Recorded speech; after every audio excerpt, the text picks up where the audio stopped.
In Revenge of the Sith, we saw Mace Windu confront Chancellor Palpatine. He overpowers him, disarms him, and prepares to end the Sith threat for good. But Anakin intervenes. In one instant, everything changes. Mace loses his hand, lightning strikes, and he's thrown from the window, presumed dead. He must live! Please don't. I need him! Please don't! No!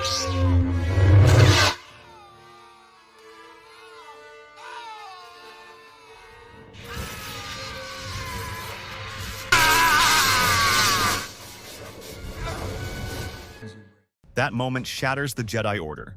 The Republic becomes an empire, and Anakin becomes Darth Vader. But what if Mace Windu survived? What if he lived through that fall, broken, betrayed, and burning with purpose? In this version of the story, that's exactly what happens, and nothing turns out the same. Let's begin. Bystanders screamed. A few ran, but one or two rushed toward him. Clone troopers on patrol were called to the scene. Mace was unrecognizable, his robes charred, his skin seared, his face barely visible beneath blood and soot. 4 clones surrounded him, guns holstered, unsure who or what they were looking at. One reached for his comlink to call a medic. Another knelt, trying to offer aid. Mace couldn't move. Not yet. His bones were broken, his spirit more so. He looked up at the skyline and saw nothing but failure. And somewhere in that darkness, a shift. He could feel something creeping into his mind, something familiar, something he'd always kept locked away, the dark side. He had danced with it before, wielded Vapad like a double-edged blade, channeling darkness to fight darkness. But now, it felt closer, stronger, like it was waiting for him to fall just a little further. Then it happened. A clone's communicator beeped. The one closest to Mace stepped back and answered. A hologram appeared. Palpatine's voice crackled to life, cold and monstrous. "Execute Order 66. Everything stopped. The trooper responded without hesitation. "Yes, sir."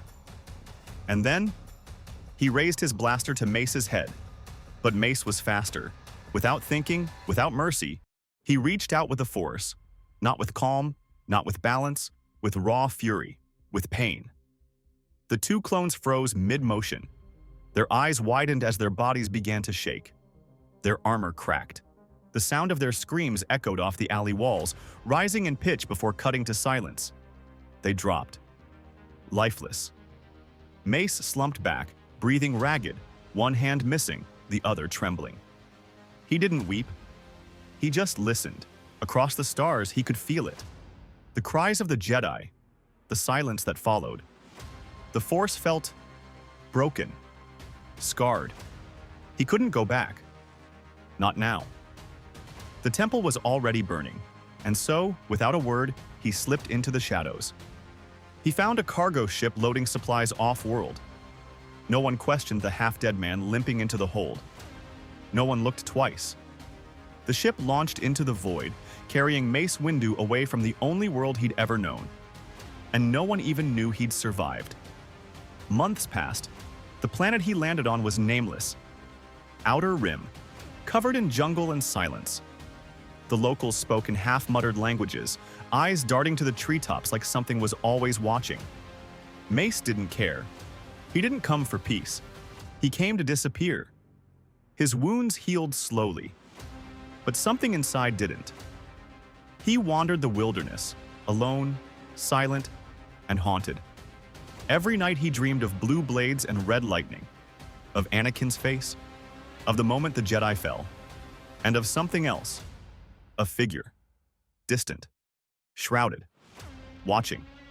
It wasn't just a nightmare, it was real. He could feel it in the Force, a dark presence, always just out of reach. It haunted his waking thoughts, lurked in the brush, slipped through the shadows. A part of him recognized it, but it had changed, grown, hardened. So had he. His body was different now, stronger, scarred. His face gaunt, his skin marked by trauma and time. His eyes no longer burned with that same clear fire. They were clouded. like the light was retreating. But he was alive, and that meant something. One morning, he stood atop a cliffside, breathing in the humid air. He looked out at the jungle and knew he couldn't hide forever. The Jedi were gone, but the Sith weren't. And if no one else would stop them, he would. He found a trader willing to fly him to the Inner Rim, paid in silence and a shard of a broken kyber crystal he dug from the ashes of his old robes. On the way, he made requests: a mechanical hand, metal, durable, strong, and a new weapon. Not the violet saber of old, something else. By the time he stepped off the ship, he didn't look like a Jedi anymore. He looked like something else entirely.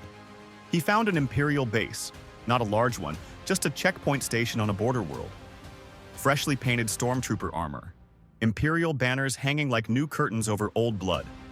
Mace walked toward it without hesitation. They never stood a chance. He didn't even ignite a saber. The Force alone was enough. He crushed the walls, sent the troopers flying, left the base in ruins, and then he waited. Standing in the center of the wreckage, surrounded by smoke and corpses, he closed his eyes and reached out. He was no longer hiding. He wanted them to find him. And they did.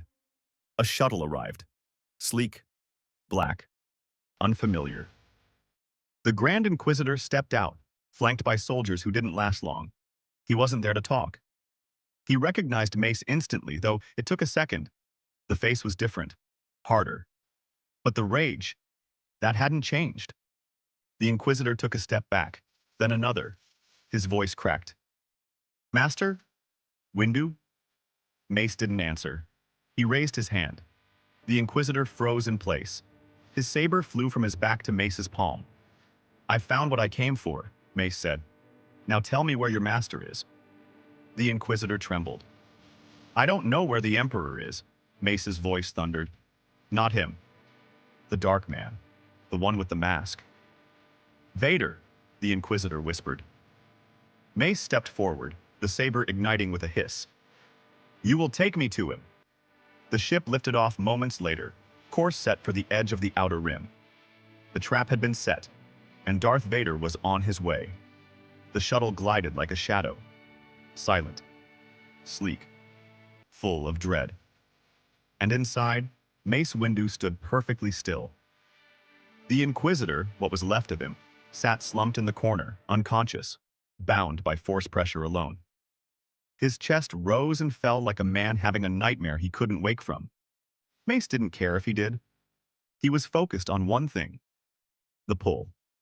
It was unmistakable, like a thread tugging at his ribs. A darkness, seething, clawing, growing stronger with every parsec. He could feel him. Vader. This wasn't about revenge. It was never about that. Mace wasn't Anakin. He wasn't driven by anger, not in the way the Sith were. But he was angry. Not just at Vader. At himself. At the Jedi. At the Order that sat too still while the galaxy rotted beneath them. At the blindness that let Sidious rise. At the arrogance that made them think they could hold power without consequence. This wasn't vengeance. This was penance. The shuttle touched down on a forgotten moon, crusted with ash and jagged rock. No cities, no life, just cold wind and silence. The perfect place for monsters to meet. Vader was already there. He stood alone at the landing site, cloaked, masked, waiting. He had felt it too. The ripple in the Force. The familiar presence. The one he thought had died long ago. The shuttle ramp hissed open. Mace stepped out. His robes were darker now, rougher. His saber hilt, taken from the Inquisitor, hung at his side like a silent threat. His new mechanical hand flexed once, tight enough to creak. Vader didn't move. The wind howled between them. Neither spoke. They just stood there, two ghosts of a war that had already buried them both. Finally, Vader's voice broke the silence. "I killed you." "You tried," Mace replied. For a moment, that was all. Then Vader took a step forward. "Why come now?" "You know why." A pause. Vader's mask tilted slightly. "To finish what we started?" Mace's eyes narrowed. "To undo what you became." "That was enough." The saber hissed to life in Vader's hand, crimson, steady, lethal. Mace didn't ignite his.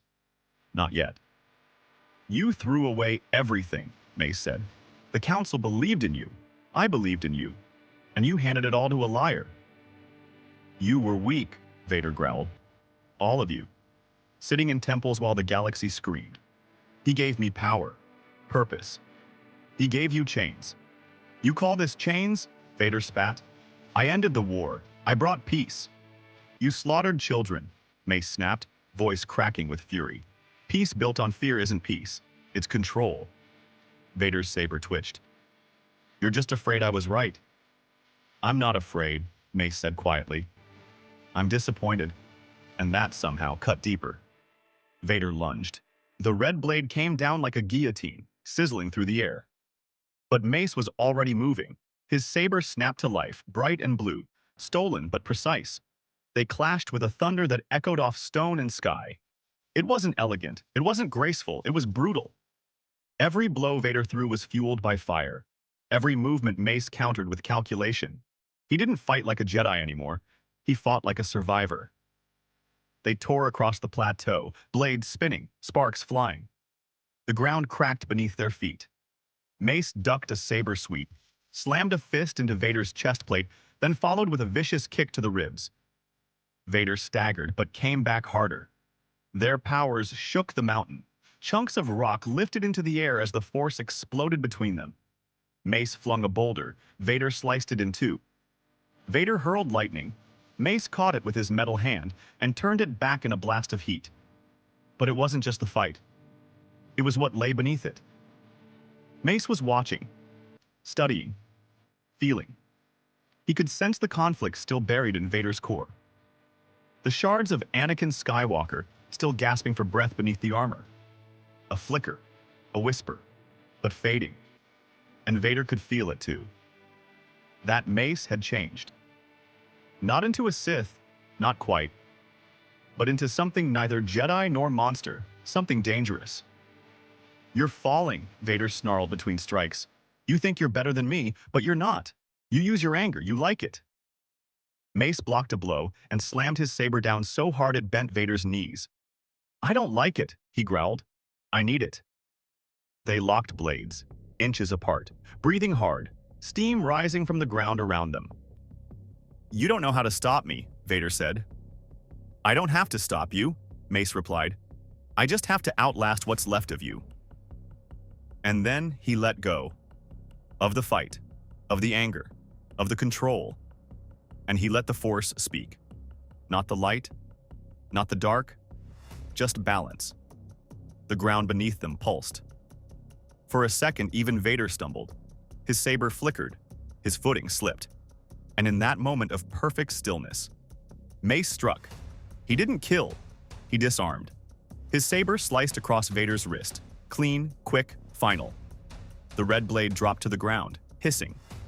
Vader fell to one knee. Mace stood over him, breathing heavy, his own saber humming, trembling in his grip. Do it, Vader rasped. Finish it. But Mace didn't move. He looked down, not at a Sith Lord, not at a weapon, but at a broken man. And suddenly, he didn't feel angry. He felt tired. You think this is mercy? Vader said, voice warping with static. No, Mace said quietly. This is justice. And with that, he turned away. But the battle wasn't over, not yet. From the shadows, another presence emerged. Black robes, golden eyes, a slow, cruel smile. Palpatine. He had felt the shift, the tremor in the Force. He'd come not to save Vader, but to finish what Anakin had failed to do years ago.